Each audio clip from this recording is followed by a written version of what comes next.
asalaamualeykum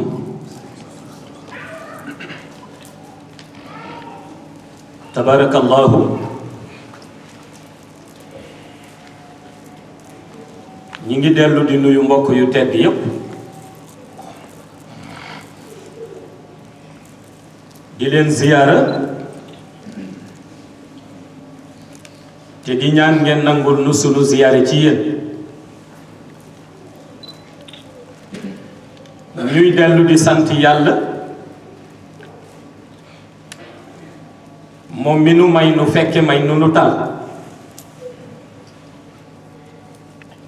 dellu di yeesal sunu ziyaara ci sang bu tedd bi di Seydi Ahmed te di yonent bi sallallahu alayhi wa sallam dellu di yeesal sunu nekk taalibe sunu teggin ak sunu tarbiya ci keppaaru sang bu tedd bi di Mawlaaya Cheikh Ahmed Tijani Chérif di ko ñaan mu nangul nu sunu nekk taalibe nangul nu sunu teggin nangul nu sunu tarbiya ci barke fa tabarakallahu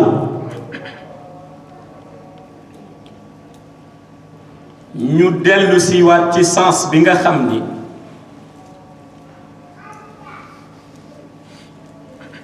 sunu organisation yi nekk Sénégal ak yi nekk bitim réew yépp tur boobu la ñu amee te mooy daayiratul iman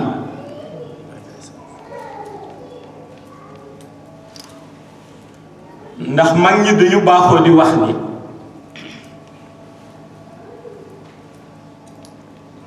looy bokk lu nekk nga xam la cay farata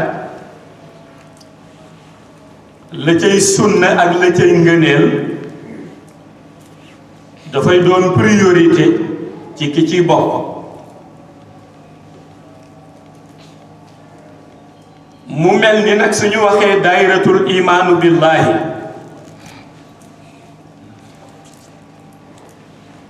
condition ba ca jiitu mooy ku ci bokk war nga gëm yàlla ba noppi ku ci bokk war nga gëm yàlla ba noppi xam naa boo ñëwee ci jullit bi ni ko gëm yàlla rek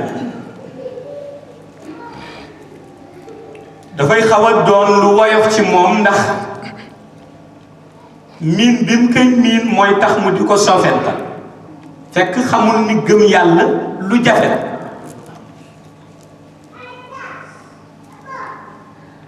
yàlla fexe na ba ki nga xam ni fas yéene na la nattu ci diine li muy rocc ci yow ba tax dootoo xam fa ngay teg sa tànk mooy sa iman kon iman lu essentiel la ci dundu nit ki ci digganteem ak borom bu ñu waxee gëm yàlla nag li koy dëggal mooy pratique bi te mooy li tax yàlla binduñu ngir ñu jaamu ko moo tax pratique bi mooy dëggal gëm yàlla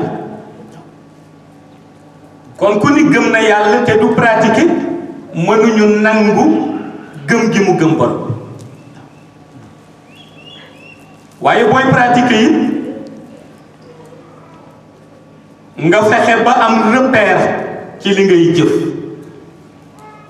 te repère bi jiitu mooy yonent bi sallallahu alayhi wa sallam ndax moom la yàlla jël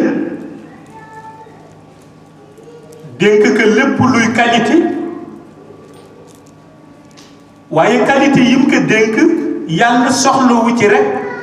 ñu topp ca gannaawam di ko ci tagg la mu ca soxla moom borom bi mooy ñu fexe ba bu doon benn it ci qualité yooyu ñu doon ko ci yonent ndax loolu moo ni jëriñ su ko defee ñu ni ki mu def suñu repère ñun ñi nga xam ni dañuy dund ci biir tariqa tijaniya ki mu def suñu royukaay mooy Mawlaay Cheikh Ahmed ibnu Mouhamad Atijani Chérif ñu xam ni kon islam mooy priorité bi waaye ni ñuy doxale ci biir islam pour suñu pratique religieuse nekk lu ñu nangu faw ñu teg ko ci teggin bi ko yonent bi doon defe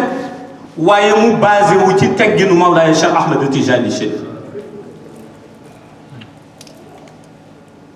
ndax école yi bare na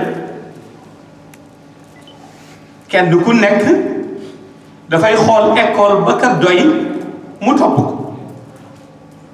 waaye école boo topp it am na ay atte waaye atte yooyu même bu wutee it yonent bi prédiroon na ni xéewal la ci xeetam moo tax boo xasee ba am ku jege yonent bi sallallahu alayhi wa sallam ba nga xam ne lu yonent bi jëfoon jàngale na ko te jàngale bi dafa ànd ak jëf ko ñuy gis muy Mawlaay Cheikh Ahmed Tijani Chérif ku ko am comme wéeruwaay am nga wéeruwaay bu wóor kon ci base fondamentale boobu ci ngay nattee sa iman parce que sa iman mooy seede ndax bokk nga ci daayira bi wala bokkoo ci daayira bi bu iman bi dikkee ba pare nag li koy sàmm mooy tawhid waaye tawhid balaa sàmm sa iman nga bàyyi xel sa borom bàyyi xel sa bopp bàyyi xel sa moromu jullit ndax benn bu ca nekk lu koy defar mi ngi ci ñooñu li koy yàq mi ngi ci ñooñu bàyyi xel bi jiitu muy bàyyi xel sa borom mooy fexe ba la nga warloog moom nga di ko def waaye boo koy def aussi mu bañ a nekk defin boo xam ni dafa mel na da nga jël azaka di ko jox borom bi ndax gis nga léeg-léeg nit di jaamu yàlla ba naw jëfam bés bu nawee jëfam mooy dafa mel ni dafay sarax borom bi li ngay def du azaka booy jëmee ci moom sa warugar la en tant que jaam moom muy buur bi te wax ni bindu la lu dul ngir nga taxawee di ko jaam kon loolu warul doon sarax doonul loo koy may doonul it sa kàttan waaye ci yërmande borom bi lay dellu si yërmande boobu moo tax mu wax wa ma arsalnaaka illa rahmatan lil alamin moo tax yërmande bi bu agsee ci nit ki ba li mu seq ak boromam mu di ko jëfe dina bàyyi xel yonent bi sallallahu alayhi wa sallam ndax moo jotale yërmande boobu ci nit ki ba nit ki jot ci boobu benn bi ci jiitu la lay sellal tawhid bi mooy mu fexe ba zaman bu nekk ak ci seconde bu nekk liaison bi dox digganteem ak boroomam te di liaison spirituelle bi bañ dog te lay tax loolu du dog ci zikrullahi lañ koy delloo ci yëg yàlla waaye zikr bi it dafa war a ànd ak la ñu tuddee assiduité waxuñu tey mu jaamu yàlla suba mu dem dugg ci lu ko neex bu gannaaw suba mu dellu si waat jaamu yàlla toogaat ñaari weer dugg ci lu ko neex dañu ni zikr bi dafa war a ànd ak assiduité mooy bis bu fexee ba jéggalu boromam ba noppi fexe ba jublu boromam ba noppi jublu boobu dafa war a doon farata ci moom ni ko Mawlaay Cheikh Ahmed Tijani Chérif jàngalee ci tariqa Tijani ni dès l'instant nga jël wérd bi wérd boobu mënatul tàggalikoo gi yow ci wàllu shahada lu dul buñ la dencee ci biir bàmmeel mooy assiduité bi nit war a am ci zikr parce que moment boo toogee di méditer ci borom bi lumière baa ngi zahir ci monde xayb fuyu daal yi di wàcc sa kaw fuyu daal yi lii seen njëriñ mooy leeral sa xol leeral sa rox waaye bis boo ko respecté wul wala amoo ci assiduité fuyu daal bu dem pour mu des loo xam ni ca sa rox dana ko dundal luy jafe lay doon ndax mi ngi mel ni ki taal safara bañ ni jàpp na mu dem jëli ndox sotti ci mu fay day taalaat waaye ki taal bañ ni jàpp na mu dem jëli beneen matt teg ci daf koy yokk loolu la assiduité ci wàllu zikr di jëriñ waaw mooy lumière bi su demee ba utiliser rox bi nit ki di doon ku sell nit ki di doon wëli yàlla nit ki di doon ku baax su respecté zikr bi day tax bés bu xëy roxam day gën a leer waaye bu ko arrêté ay mois wala mu arrêté que quelques années dellu si waat day mel ni ku tàmbaliwaat ci bees bi waaw te loolu mooy zikr bi nga xam ni sax may nañ la nga mën ko arrêté waaye bu dee bu mel ni wérdu Tijaaniya kooku soo ko arrêté ba noppi bëgg reprendre Mawlaay Cheikh Ahmad Tijaani te ay conditions waaw parce que waxoon na la ni bañ koy jël amatoo droit nga di ko arrêté kon lu jar di bàyyi xel boobu mooy bi ci jiitu bi nit ki seq ak boromam beneen bi ci des muy bi nit ki seq ak boppam mooy mu fexe mën a reconnaître boppam mën a reconnaître sa bopp mooy boo nekkee jullit nga xam ni jullit nga parce que léeg-léeg nga gis ku mënul reconnaître boppam li ko indi mooy dafay tuddee boppam jullit mais moom du mën a xam ni jullit la lu tax wa min annaasi man yaqulu amanna billahi wa bil yawmil axir waaye wa ma hum bi muminin pourtant jullit la nee na gëm na yàlla nee na gëm na àllaaxira waaye jëfam du doon jëfu jullit su boobaa même bu nekkee jullit du mën a reconnaître bopp moo tax ñu ni bi ngay delloo si ci sa bopp mooy nga fexe mën a reconnaître sa bopp te mooy nga ni jullit nga su waxtu julli jotee nga julli su waxtu woor jotee nga woor soo mënee génne azak nga génne boo mënee xaji màkka nga dem xaji la ca des yëpp nag ci say farata sa digganteeg sa borom nga sàmm ko ak borom bi ñu ni jullit nga reconnaître nga sa bopp waaye boo nekkee jullit boo xam ni bu génnee à l'étranger nuroog chrétien yi bu demee Israël toppandoo juif yi bu demee ci benn àll boo xam ni ña fa nekk amuñu diine mu gëm aada ànd ak ñoom ba mel na du nitu diine kooku d'accord jullit nga waaye reconnaître sa bopp parce que dès l'instant nga adhéré ci daayiratul iman war nga fexe ba foo demit aada bu ñu mënta amee bu farata daayiratul iman jotee nga nekk ci farata te farata bi mooy wane sa bopp ni yow mii kat jullit nga am nga iman gëm nga yàlla doyloo nga ko fas nga ak moom kóllëre fas nga ak kóllëre Mawlaay Cheikh Ahmad Tijaani te fas yéene nga ko respecté kooku mooy bi nga seq ak sa bopp nit mooy nga maandu ci deram nga maandu ci deram kenn du ko gën a yaatu nga maandu ci alalam kenn du ko gën a yaatu nga maandu ci organisation kenn du ko gën a yaatu nga maandu ci moomeelam kenn du ko gën a yaatu parce que yi ma tudd boo ci laal rek yaa tooñ ko boo laalee deram tooñ ko ak nag loo ko mënta seedeel boo laalee deram tooñ nga ko ak loo ko mënta seedeel même bu dee li nga koy seedeel moom la tooñ nga ko moo tax borom bi di jël sa yiw yëpp bi nga amoon ci daayiratul iman fay ko parce que borom bi ko juste la alaysa allahu bi ahkamil hakimin daf ko demandé mais est-ce que du juge yi àtte yëpp ñu wax ñi seen àtte ci njub lañ ko teg est-ce que du man yàlla maa ciy le meilleur ci juge yooyu est-ce que du man maa ci gën a jub ci juge yooyu yëpp ñu ni dañuy àtte te seen àtte ci njub lañ ko teg alaysa allahu bi ahkamil hakimin est-ce que du man yàlla maa gën a jub ci juge yooyu yëpp mu ni moo tax boo laalee dërëm ma jël yiw bi nga amoon ci daayiratul iman jox ko boo laalee alalam ma jël yiw bi nga amoon jox ko boo laalee organisation ma jël yiw bi nga amoon jox ko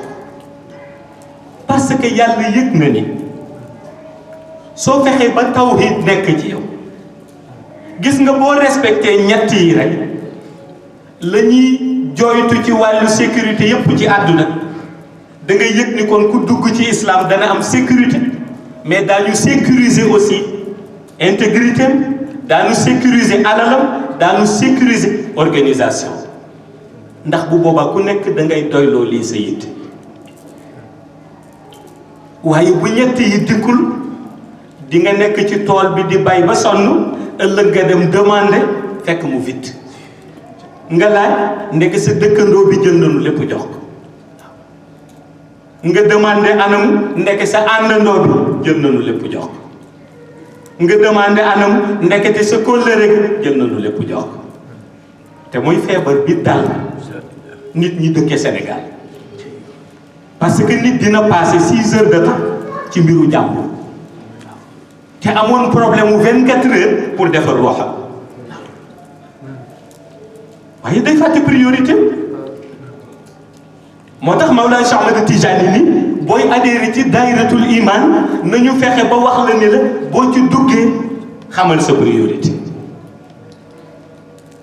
parce que bis boo xamul luy safarata nee na loo ci jëf ci wàllu yow lu mu rëy rek danañ ko fay sama loolu day dellu si ci liy tax nit ki mën a reconnaître bopp waaye li ci ëpp solo ci loolu la mooy dafa am organisation mystique boo xam ni mooy fésal ruuxu doomu aadama bi su adhéré ci daayiratul iman organisation mystique bi ci ñett rek lañ koy delloo bi ci jiitu mooy sa borom yàlla mi ngi toog di xool ndax am nga reconnaissance envers moom wala amoo reconnaissance envers moom nan ngay reconnaître borom bi ci biir daayiratul iman mooy sàmm sa ngëm-ngëm sàmm sa iman parce que bu sa iman dañee bokkatu gis nga ki dem ba gëmatul yàlla bokkatul ci diinal islam te nit bu gëmatul yàlla bokk na ca màndarga yam koy xàmmee mooy mu commencé di douter boo dutee rek gëmatul yàlla ndax mag ñi ne ñu booy dute mooy xamatoo fooy teg sa tànk moo tax ci seen njàngale yi ñoom xakim yi dañu indi woon ñetti organisation ñu delloo si ko ñu ni lu baax soo ci nekkee ñëpp xam nañ ko ñu ni soo nekkee ci lu bon xam nga ni lu bon la soo xamul ni lii ndax lu baax la wala lu bon la delloo ko ci lu bon waaye baaxul mag ñi noonu lañu daan jàngale waaw moom ñu demandé ne léeg-léeg nga xool mbir doo xam ndax lu bon la ak lu baax la ñu ni parce que yaa ngi douté tant que yaa ngi douté amoo certitude te tant que amoo certitude amoo iman waaw ñu ni kon borom bi li muy xool mooy ndax delloo nga ko buumu reconnaissance bi ba yëg ni moom yàlla moo fi ne waaye ñu ni am na beneen buum mystique bu lay xaar muy bu yonent bi ndax jël nga sa xol jox yonent bi mooy ndax am nga cofeel ci moom te waxuma cofeelu rek xaalu nii fettesu nii wayka nii déedéet cofeelu roy ko yonent bi bëgg na ku ko sopp lool ndax moo tax ñu bind waaye cofeel bi ko gënal te mu bëgg am kóllëre ku ko am ci moom mooy cofeelu jéem ko roy buñ ne jéem roy yonent bi nag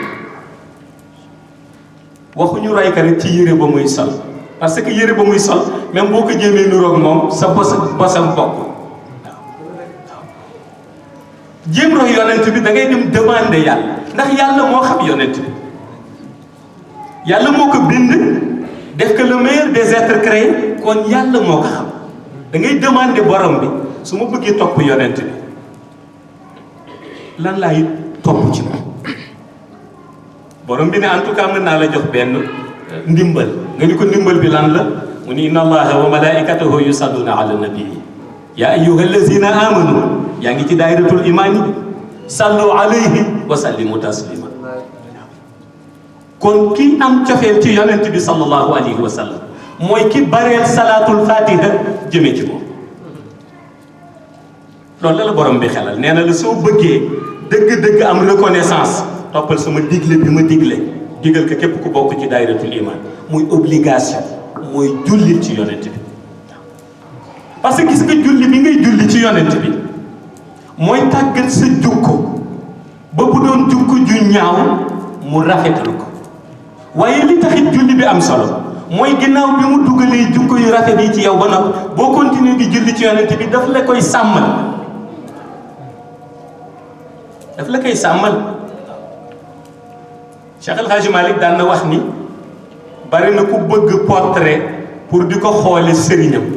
mu ni waaye pourtant bu xamoon mystique bi ci salaatul fatiha dina ko doy portrait bu muy xoole wasila ñu ni ko lu tax mu ni parce que tant que nit ki koy respecté day jóg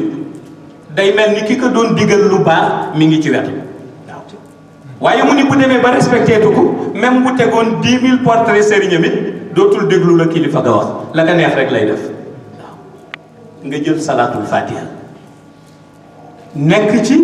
ba ñu yëg ni am nga cofeel ci yonent bi sallallahu alayhi wa sallam ndax nangu nañ ko te jëmm moom yonent bi moo tax mu des benn ligne mystique bu mujj bi mooy sa diggante ak Mawlaay Cheikh Ahmed Tijani parce que Mawlaay Cheikh Ahmed Tijani balaa taalibe Tijaan bi di ko xam faw mu xool lim ko jëriñ ba noppi faw nga xool lim la jëriñ ba noppi gis nga nit boo ko bëggee sant boo bëggee sant nit te nga ni defal na lu nekk da ngay dem wéet yow dong ak yàlla nga xool sa parcours balaa nga koy rencontré ak ba nga ko rencontré ci diggante bi li fi xew yëpp nga soogay génn sant ko parce que soo ko santee ci riirandoo mi rek ba moytuwul bu subaa nga weddiwaat ko lu jar di bàyyi xel moo tax soo bëggee xam li la Mawlaay Cheikh Ahmed Tijani jëriñ da ngay natt bi nga nekkagul Tijaan amoo droit tudd salaatul fatiha wala jawharatul kamal amoo ci ndigal xamoo luy kurus xamoo luy xaqiqatu muhammadiya nga xool boobu na nga meloon ak ginnaaw bi nga nekkee Tijaan ñu nangul la sa wér nan nga mel après s'il le faut même nga jël ñaari photo yi dendale leen avant ak après xool leer gi bu yàgg ak leer gi léegi waaw s'il le faut nga xool xam-xam bi nga amee woon ak xam-xam bi léegi s'il le faut nga natt gént yu yàgg yi ak gént yi léegi s'il le faut nga natt yaqin bi léegi ak dut bu yàgg ba nga xam Mawlaay Cheikh Ahmed Tijani boo ko xamee noonu boo génnee da nga ko gërëm dana la jaral lu ne waaye soo àndee ci riirandoo bi nee ñu Tijaan lañu rek nañu ko sant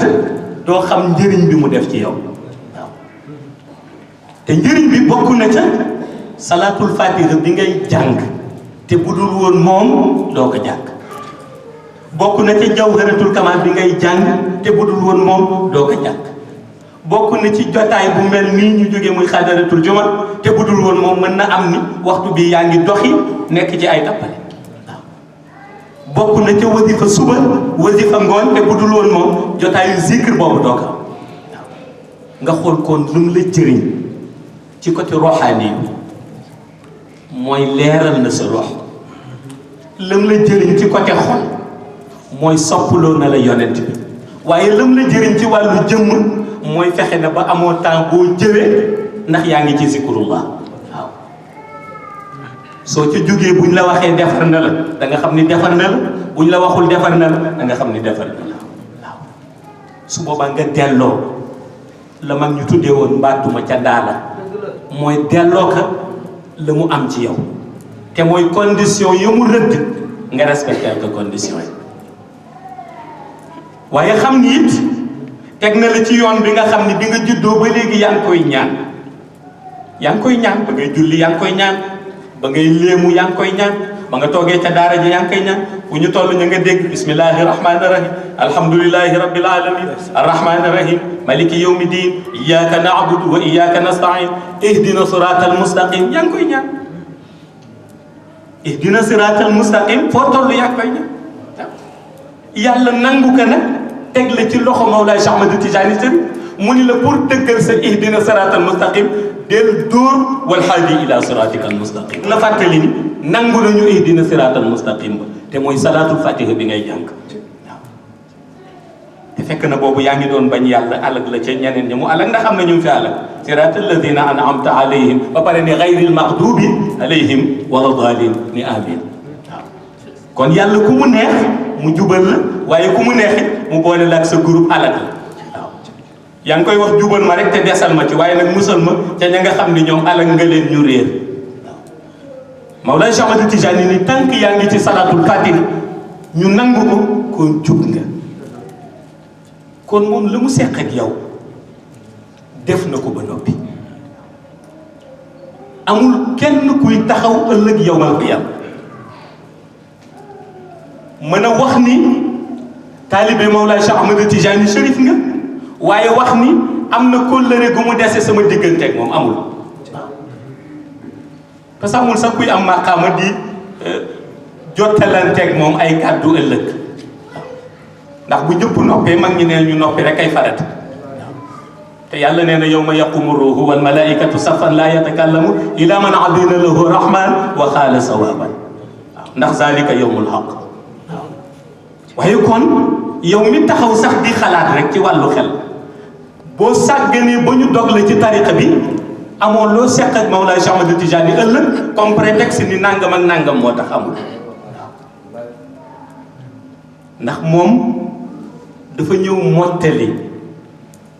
li nga xam ni moom la jëmm ji waroon mottali ci digganteem ak boromam bi jiitu mooy tëral nay condition mu leer nañ te bare na ñoo xam ne dañuy wax ñëwal bokk mais amul condition Mawlaay Cheikh Ahmad Tijaani dafa ni dafa am ay condition bokk na ca condition yi ca ëppati solo jug fajar parce que yëg na ni jug fajar jafe bokk na ca condition yi gën a jafe nga xam ni léeg-léeg dana moom xolu nit yore cigarette am di tux mu ni booy tuxit sori fi waaw kon moom tëral nay condition boo yoree leneen loo mënul bàyyi toppal loolu kon moom neex leen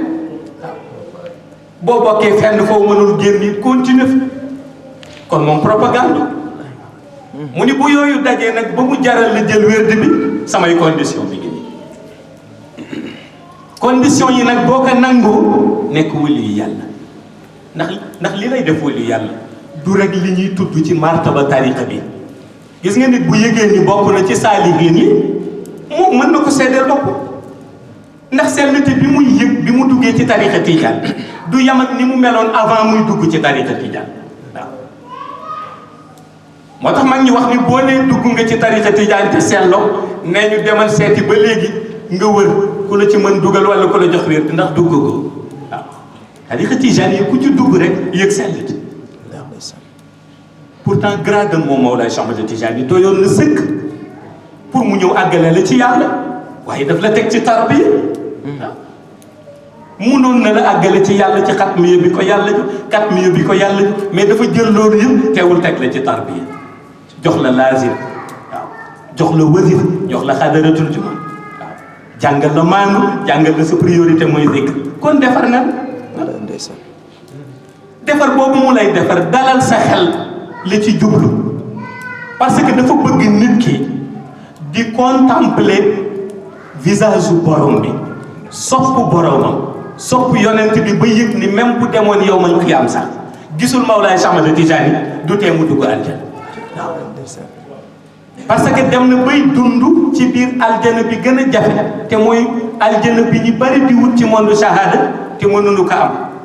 aljana boobu du kër gu rafet du oto bu rafet du jardin bu rafet aljana bi ñuy dund ci monde shahada mooy quiétude mooy dalu xel dalu xol bu ànd ak xàqul yaqin mooy aljana parce que ki xolam dal xelam dal mu ànd ak xàqul yaqin dara dootu ko yéen dara dootu ko jaaxal waaye ki xelam dalul du nelaw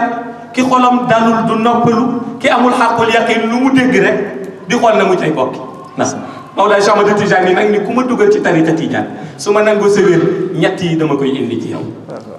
mooy aljana ba ngay dégg xëy na neexit baax lay xaar ëllëg waaye dinaa la may bu neex fii ci monde shahada te mooy sa xel dana dal sa xol dana dal da nga dund ci xàqul yaqin moo tax yii yëpp benn boo ci manqué mooy kon ba léegi sa tarbiya des waaye boo matalee yooyu yëpp nag su ñuy tuddati liste daayiratul iman ak section bu mu mënta doon bu yóbboo ñu boole la ci bu manqué benn wala mu manqué ñaar des na tarbiya pour bokk ci daayiratul iman kon yal nañu yàlla yàgg boole ñun ñëpp ci biir daayiratul iman may ñu ànd ak yonent bi sallallahu alayhi wa sallam may ñu nekk taalibe Mawlaay Cheikh Ahmad Tijani Chérif ba biir illiyin assalaamu aleykum wa rahmatullahi taala wa barakatu